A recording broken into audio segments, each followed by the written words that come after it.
ببخشید.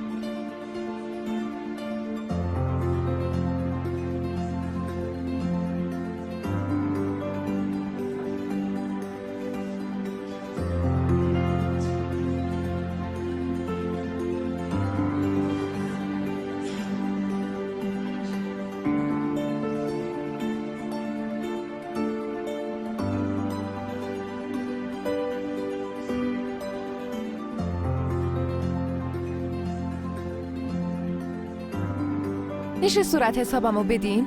پرداخت شده. ببخشید کی پرداخت کرده؟ اون آقایی که از این سمت رفت.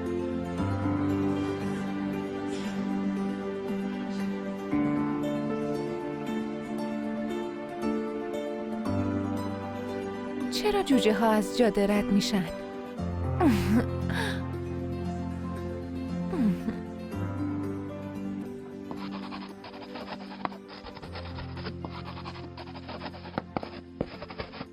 ما تمام دنیا رو میگردیم اما در نهایت چیزی پیدا نمی کنیم. فقط وقتی که دوباره به خودمون نگاه کنیم و با دقت خودمون رو بررسی کنیم متوجه میشیم که شاید به شکل عجیب و شگفت‌انگیزی خودمون در واقع اون چیزی هستیم که به دنبالش میگشتیم. این یه تناقض بزرگه که شما دنبال چیزی بگردید که از قبل داشتید. همین الان چه کسی دوستم داره؟ همین الان در چه روابطی حس کمال دارم؟ همین الان چه کسی به من اهمیت میده؟ همین الان به چه کسی اهمیت میدم و دوستش دارم و کنارش احساس کمال میکنم؟ وقتی بگید من الان دوست داشتنیم، همین الان آزاد هستم، همین الان مورد محبتم، این همون نقطه شروع و آغاز و نقطه صفر فراوانی نعمت و تحقق تمام خواسته های ماست که برخلاف انتظار زمانی رخ میده که دیگه اونقدر هم براتون مهم نیست، چون همین الان آزاد و آماده عشق هستید. شما میتونید واقعا شکرگزار چیزایی که دارید باشید. زندگی، دارایی‌ها و مهارت‌هاتون. میتونید قدردان خودتون و آدمای دور و برتون باشید. این طرز فکر ثروته. اما نکته جالب و عجیبش اینه که وقتی مردم چنین طرز فکری پیدا میکنن، خواسته های مادیشون محقق میشه و دیگه براشون مهم نیست. شکرگزاری منجر به فراوانی میشه. چون در حین عمل شکرگزاری میفهمید که شما اون فراوانی رو دارید. با خودتون میگید خدای من یه روز دیگه تو بهشت و فرقی نمیکنه چقدر شرایط سخت باشه یا چقدر فردا تاریک به نظر بیاد. ما اینجاییم و زنده ایم. وقتی اینو در نظر میگیرید بی اختیار احساس شکرگزاری میکنید. حس میکنید به منبع متصلید و حتی اگه فقط 10-20 دقیقه اول روز همچین حسی داشته باشین، بعد دوباره یک انسان با تمام نقایص و ترساش باشین، همین چند دقیقه باعث میشه اون ریتم رو ایجاد کنید و اون حس جادویی رو داشته باشید که به ما اجازه میده روز به روز پیش بریم. حتی شناگران برای اینکه نفس بگیرن از آب خارج میشن تا بعدش بتونن سریعتر شنا کنن. اون نفسگیری باعث میشه بتونن به شنا کردن ادامه بدن و در سفرشون پایدار باشن. اما بعضیا یادشون میره نفس بگیرن. رابطه علت و معلولی قدرتمندی بین اتفاقات درونی من و جریان انرژی درونیم با دنیای بیرونی من وجود داره. پس برای تقویت اون ارتباط فقط باید به درون نگاه کنم. وقتی بحث پذیرش و بحث رشد و پیشرفت و کمال میشه، ما یه چرخه کامل رو برای خودمون تجربه میکنیم. اون چرخه اول میگه مشکل از منم که مشکل دارم. بعد میگه مشکل از اوناست، تقصیر اوناست. بعد میگیم یه لحظه صبر کن، مسئله من هستم اما مشکلی ندارم. من مجموعه ای از پتانسیل‌ها و امکان‌ها هستم که هنوز کشف نشدم. مسئله اینه که به اندازه کافی عمیق نشدم. در ابتدا حق با من بود، مسئله خودم بودم. من پتانسیل‌های شگفت‌انگیزم رو نشناختم. حالا دیگه درونم و برای پیدا کردن نواقص بررسی نمی کنم، بلکه به دنبال امکانها می گردم، چیزایی که باهاشون متولد شدم. من معتقدم که همه انسان‌ها با تمام چیزای مورد نیاز برای رسیدن به زندگی ایدئالشون متولد شدن. فقط باید درونشون رو بشکافن و پیداشون کنن، چون ما با اونا متولد شدیم. در مورد موضوع ثروت همه ما باید یک مسیر طبیعی رو دنبال کنیم. شخصی مثل وارن بافت میگه بزرگترین چالشش سخنرانی توی جمع بوده. پس براش وقت نمیذاشته و فقط وقتی کسی میومده پیشش انجامش میداده. اوپرا وینفری دقیقاً برعکسه. اون عاشق صحبت کردن در مقابل دیگرانه. اما هیچ وقت نگفته نقطه قوتش تحلیل بازار سهام بوده. برای همین راه درآمدش متفاوت با وارن بافته. مشکلاتی که شما به اونا برمیخورید دقیقاً همونایی هستن که برای بهتر شدن بهشون نیاز دارید. مشکلات در حقیقت راه حلایی‌اند که دارن ساخته میشن و همونطور که در عرفان شرقی میگن چالش به معنای فرصته. اون چیزی که فکر میکنید شما را عقب نگه داشته در واقع کاتالیزور شما برای حرکت به جلوه.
ما در بیشتر خواهی شکست خوردیم، اما نباید از اون دست بکشیم. بیشتر چیز خوبیه، فقط باید از خودمون بپرسیم واقعاً بیشتر خواهی چیه؟ من واقعاً به دنبال دستیابی به مقدار بیشتر از چه چیزی هستم؟ هرچه این ایده برامون واضح تر بشه، چیزای دیگه بی اهمیت میشن.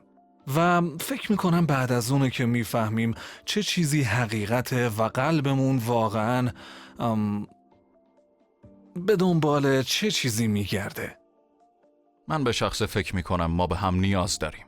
در جوانی به من یاد دادن که به کسی نیاز نداشته باشم و فقط روی پای خودم باشم و به خودم تکیه کنم و گاهی به خانواده. اما من به دیگران نیاز دارم. من نیاز دارم دیگران توی تیمم باشن و من دوست دارم که توی تیم بقیه هم باشم. امروز ما آدمای بیشتری رو میبینیم که نمیخوان قربانی باشن، بلکه میخوان قهرمان باشن. اونا میگن من از این ایده خوشم اومده، اونو به فرانک میگم چون به دردش میخوره. شما ثروتمندان زیادی رو میبینید که واقعاً در فراوانی زندگی میکنن و نیازی نمیبینن چیزی رو به کسی ثابت کنن و دیدن این افراد خیلی لذت بخشه، چون اونا بسیار اصیل و درست هستن.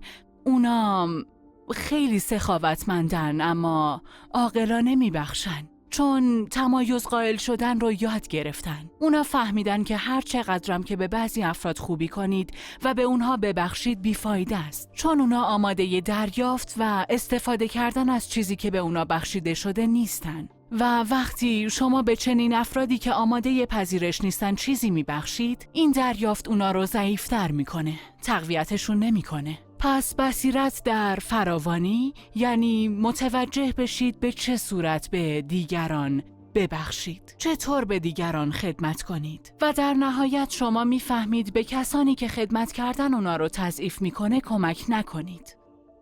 اگر بتونیم به اندازه‌ای که در توانمون هست ببخشیم و احساس خوبی نسبت بهش داشته باشیم، بسیار بیشتر از حد تصورمون دریافت خواهیم کرد.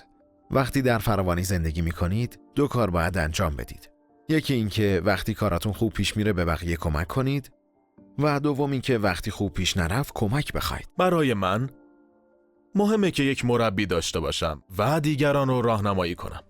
پس نه فقط غرق در راهنمایی کردن دیگران میشم و نه فقط غرق در مربی داشتن میشم، بلکه هم دریافت میکنم و هم میبخشم، دریافت میکنم میبخشم، دریافت میکنم میبخشم. وقتی این چرخه برای من کامل بشه، یادگیری من از مربیم بیشتر میشه و چیزی که یاد گرفتم و به بقیه هم یاد میدم نیازی نیست به طور رسمی باشه. میتونه در حین گپ زدن باشه یا حین خوردن قهوه یا در قالب یک توصیه ساده. میتونه با نشون دادن رفتار و طرز زندگی خودتون باشه. به اشتراک گذاشتن تجربیات خودتون میتونه دیگران رو هم تحت تاثیر قرار بده. این کار چرخه رو کامل میکنه. ما گروهی داشتیم که به مدت 1 سال هر هفته یه جلسه تلفنی داشتن. هدف این جلسه ها شناخت باورای محدود کننده‌ای که همه اونا داشتن و تغییر اون باورا با کمک هم بود. و دیدن این که چطور زندگی تک تک این آدم‌ها تغییر کرد واقعاً خارق‌العاده بود. اونا ثروت بیشتری جذب کردن و همچنین روابط خانوادگیشون بهتر شد. اعتماد به نفس بیشتری پیدا کردن و نظرشون نسبت به خودشون تغییر کرد. پس فکر خیلی خوبیه که یه گروه نخبگان بسازید یا با افرادی که شبیه شما فکر میکنن ارتباط برقرار کنید و سعی کنید با هم تغییر مثبتی ایجاد کنید. هیچ کس اونقدر فردگرا نیست که این کارو توی یه جزیره انجام بده. شما میخواید از اونجا بیاید بیرون و یه روستای جدید پیدا کنید تا بخشی از اون باشید، تا بخشی از یه جامعه جدید باشید. نباید همه کارا رو خودتون انجام بدید و همه قوانین رو خودتون وضع کنید، بلکه باید افرادی رو توی زندگیتون بر روی این سیاره پیدا کنید که ارزشاشون بیشتر از دیگران شبیه شماست. وقتی بدونیم کی هستیم، ارزشامون چیان، به دنبال اجتماعی میگردیم که همتراز با اون ارزش‌ها باشه. همتراز با سیستم باورهای ما، اون وقتی که تمام درهای دنیا به روی ما باز میشه.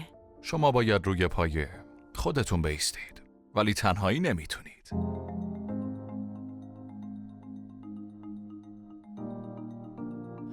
حالا چرا اون جوجه احمق از جاده رد شد؟ هنوز نفهمیدم. چرا توی کافه نیومدی جلو؟ نمیدونستم منو از مدرسه یادته یا نه. معلومه که یادمه. پس تو برای دفترهای کاری آثار هنری درست میکنی؟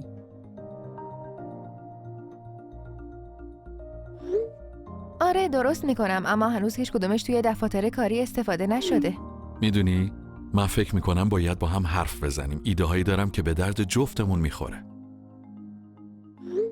خوبه، من وقتم آزاده. بیا خیلی زود همو ببینیم.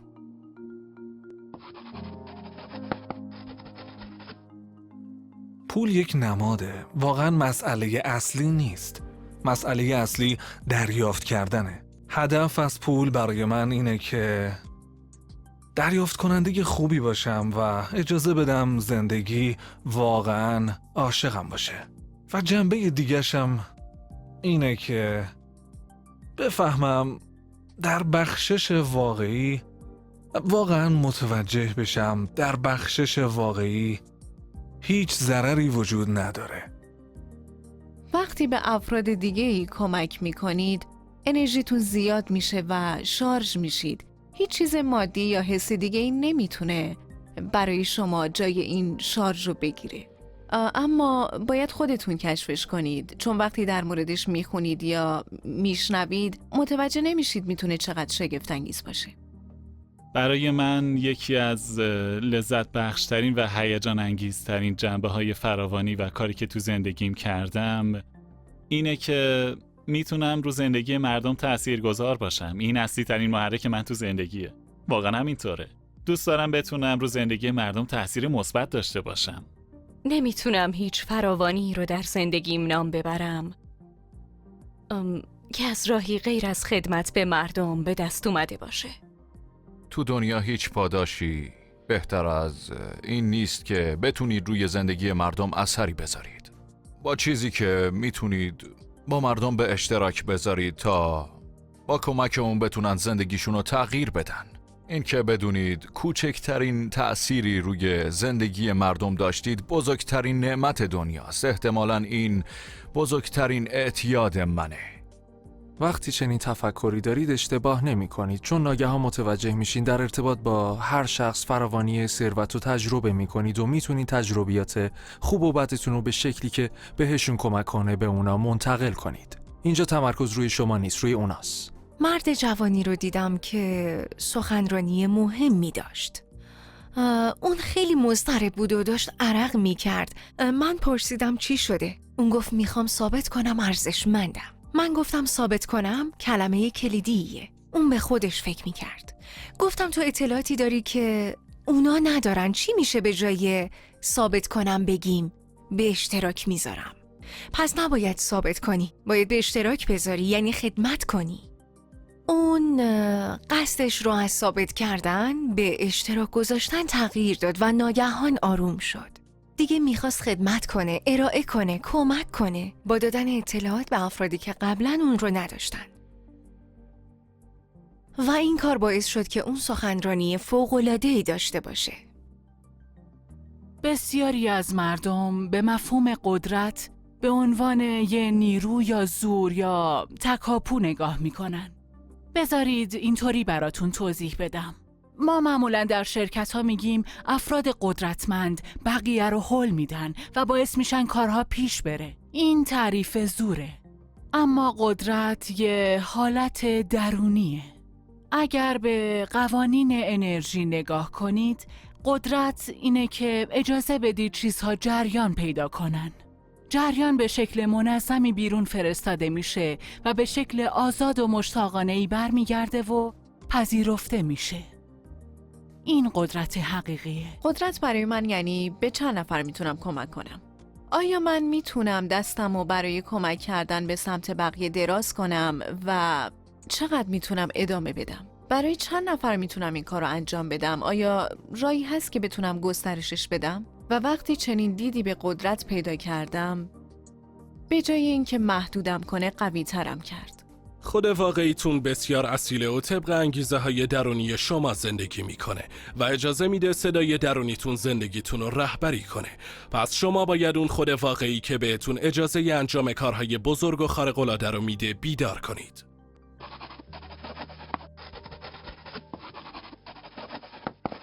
هر چیزی که در این دنیا به دنبال اون هستیم جنبه‌ای از خود واقعی ماست. و وقتی اینو بفهمید که ما فقط اینجا نیستیم که به دنبال شادی بگردیم، بلکه باید دنبال لذت خودمون باشیم، وقتی بفهمید نباید دنبال عشق بگردیم بلکه باید انسان دوست داشتنی باشیم، اون وقته که میتونیم تغییرش بدیم و میتونیم ببینیم که چی میشه اگر به جای اینکه بخوایم چیزایی داشته باشیم تا به ویژگی برسیم، با همون ویژگی شروع کنیم. چی میشه اگر بگیم امروز میخوام آدم دوست داشتنی باشم و اجازه بدم عشق منو راهنمایی کنه.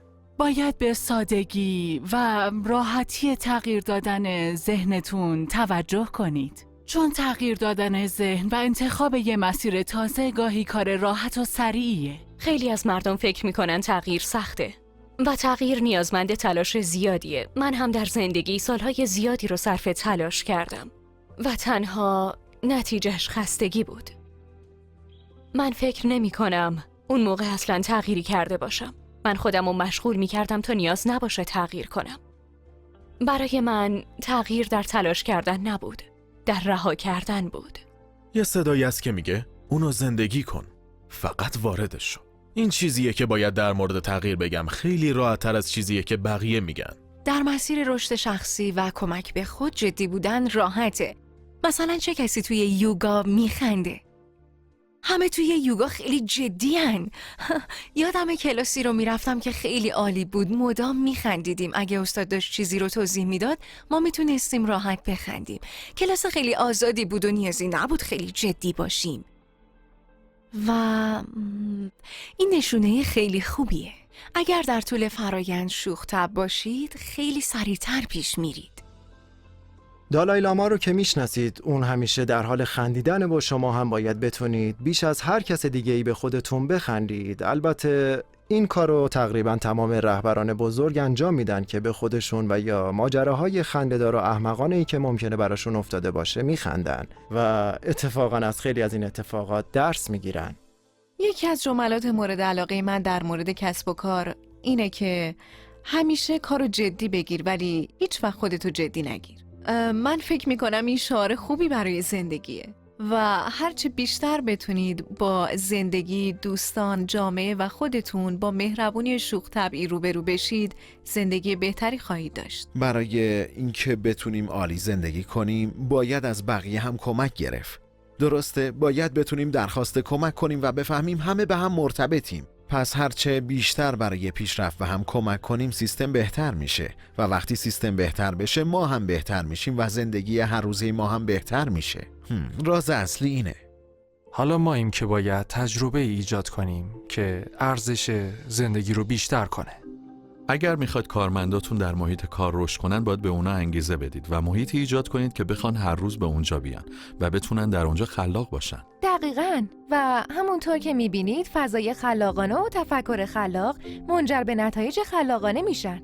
این مکان هم به یکم خلاقیت نیاز داره. اینجاست که ما کارمون رو نشون میدیم. ما میتونیم این مکان رو به یه جای فوق‌العاده تبدیل کنیم. برای مثال خلاقیت اینجا بیشتر خودش رو نشون میده یا اینجا؟ اگه یه توصیه باشه که مدام بخوام به همه بگم اینه که سمج باشید. باید سمج باشید. شما استعدادهایی دارید. ممکنه هنوز ندونید اون چیه، اشکالی نداره. اما در پیدا کردن اون استعدادی که میتونید ارائه بدید سمج باشید و فراوانی رو برای خودتون و دیگران به ارمغان بیارید. در مورد مسیرتون انعطاف پذیر باشید. پس از یه طرف شما قاطعانه معتقدید که یه مسیر وجود داره که اونو پیدا خواهید کرد و از طرف دیگه انعطافتون رو حفظ میکنید چون نمیدونید اون چه مسیریه. اشکالی نداره. اگر این دو جنبه رو در تعادل نگه دارید یعنی کنجکاوی و سماجتتون رو حتما موفق خواهید شد. من بهتون قول میدم حتما موفق خواهید شد. هر ابزار، الگو یا روشی که ایده ها و باورای قدیمی رو به چالش میکشه پیدا کنید و بلند شید و انجامش بدید چون میتونید. من انجامش دادم پس شما هم میتونید انجامش بدید.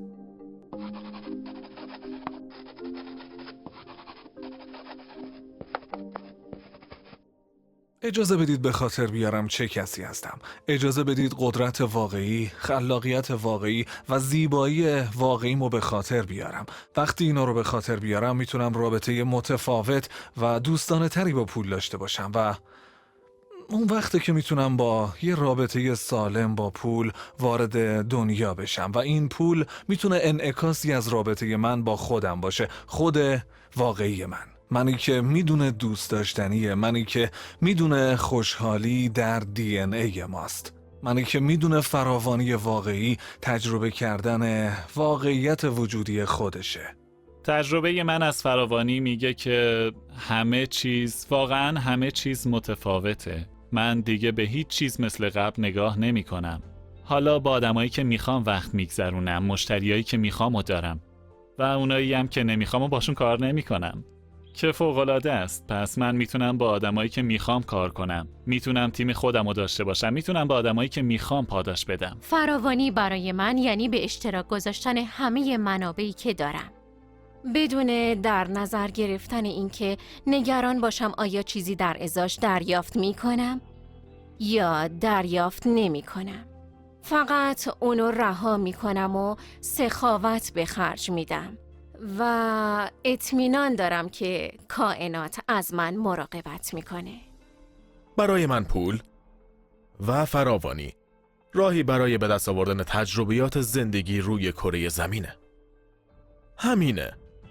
مهمترین کاربرد پول به دست آوردن تجربیات بیشتری از زندگی روی زمینه.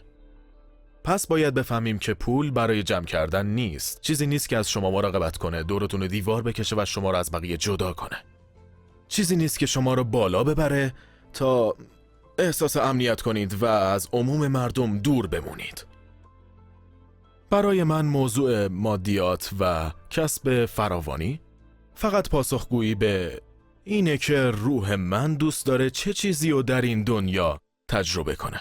تحقیقات دو نتیجه واضح در مورد ارتباط بین پول و شادی رو نشون میده. اولی اینه که اگه با پولتون تجربیاتی به دست بیارید و از پولتون برای ساختن تجربیات تازه استفاده کنید، مثلا به تعطیلات برید و اوقات خوشی رو سپری کنید، این پول تغییری ایجاد کرده. یعنی از پولتون برای خریدن تجربیاتی استفاده کنید که شما رو خوشحال میکنه. و دومی اینه که پولتون رو ببخشید. سخاوتمند باشید و پولتون رو در راه کمک به دیگران استفاده کنید. این کار به وضوح باعث افزایش شادی شما میشه. فراوانی وجود داره. میدونی ما روی زمین همه یه چیزایی رو داریم که نبودشونو مشکل در نظر میگیریم. ما به اندازه کافی ازشون داریم، پس مشکل نیستن. ما غذا داریم اما آدما هنوز گرسنن. معلم داریم اما آموزش کافی نیست. دارو و درمان وجود داره اما هنوزم مراقبت بهداشتی بزرگترین مشکل ماست. پس تمام اینا به خاطر عدم توزیعه. وجود دارن، توزیع نمیشن. دلیلش وجود تکنولوژی مناسب نیست. دلیلش اینه که آگاهی انسان اونقدری با تکنولوژی همگام نشده که از اون استفاده کنه. پس این چالش مربوط به فراوانی نیست. معنیش این نیست که دنیا فراوانی نداره. به خاطر اینه که ما در خودآگاه جمعیمون ذهنیت فراوانی نداریم. به همین خاطره که نمیتونیم به هم متصل شیم و از چیزایی که منتظرن ما ازشون استفاده کنیم بتونیم استفاده کنیم.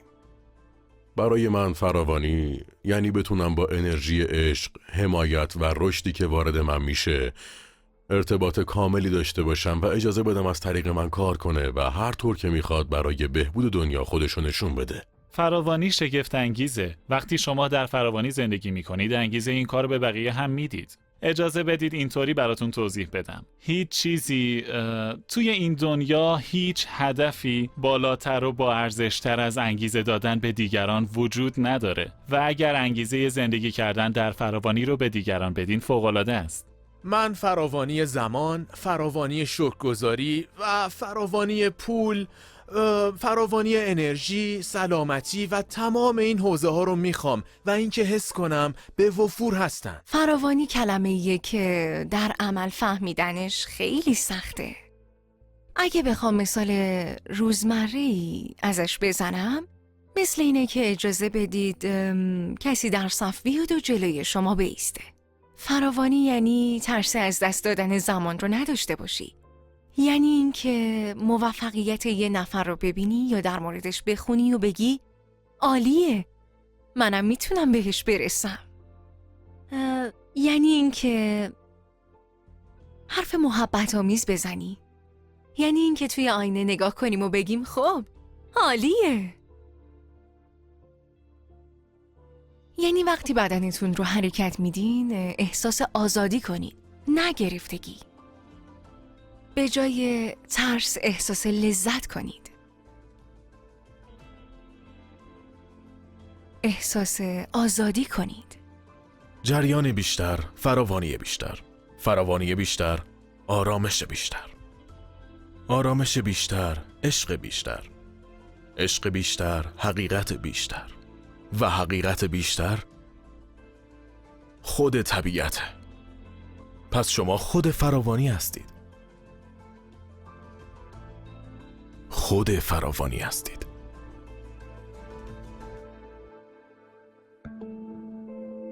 اینم از این. خوش اومدید. وای من عاشقشم، ازتون خیلی ممنونم. خواهش میکنم. خیلی ممنونم. خواهش میکنم.